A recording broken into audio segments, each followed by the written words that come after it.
field with the team. I will say players super loose entering this game, and why wouldn't they be? This entire week, they've been very happy, feeling themselves. That's because they took down the #1 team in the country. They do understand that tonight they have to get another W. If they do, they will clinch the East. How about that? The road to Atlanta is so close.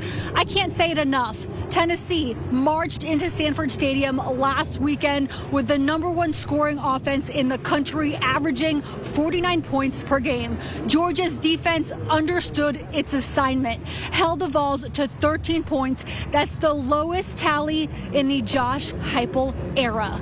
The Dogs, they have the #2 scoring defense in the country.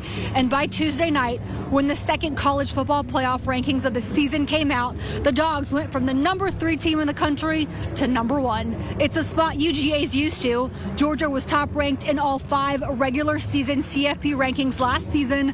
The Dogs have been 1 or 2 in 24 of the past 26 AP polls. But don't tell head coach Kirby Smart where his team's ranked. He maintains rankings mean nothing to him or his players.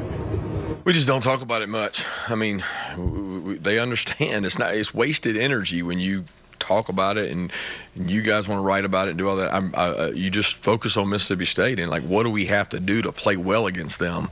What do we have to do to play well on the road in the SEC? Those are the focus. That's nothing but a number and a distraction, and it's irrelevant. It just doesn't really matter. So I don't, they see it, but they don't get it discussed around here, because I think the more you talk about it, the more attention you bring to it. The players might not talk about it in the facility or around the coaches, but they are well aware that they are the #1 team in the country. They are 3 wins away from a perfect regular season for a second straight season. That sounds pretty good to me. Guys, I will send it back to you in the studio, but Fred, it is a cold night here, very cold night here, in the 40s, going to drop into the 30s throughout the night.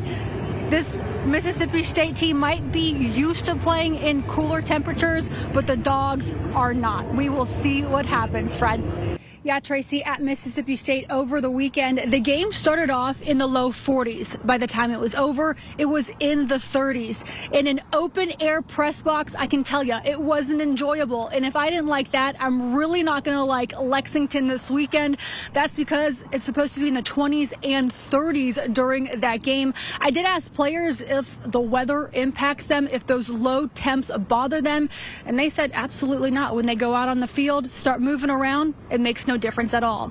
When the Dogs beat Mississippi State on Saturday, I can tell you this, they clinched the SEC East.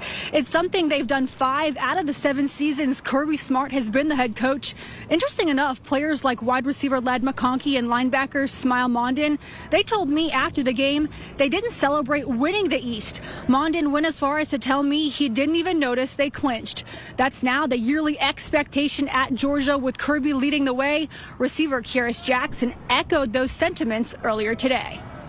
I don't really celebrate it too much. I know we got bigger goals ahead of us, and I'm happy that as a team that we're able to advance to a SEC championship, but at the same time we have bigger goals, and winning the East is a goal that we had on our bucket list. It's the pitfall of every profession or everything people do in society, is being able to repeat habits.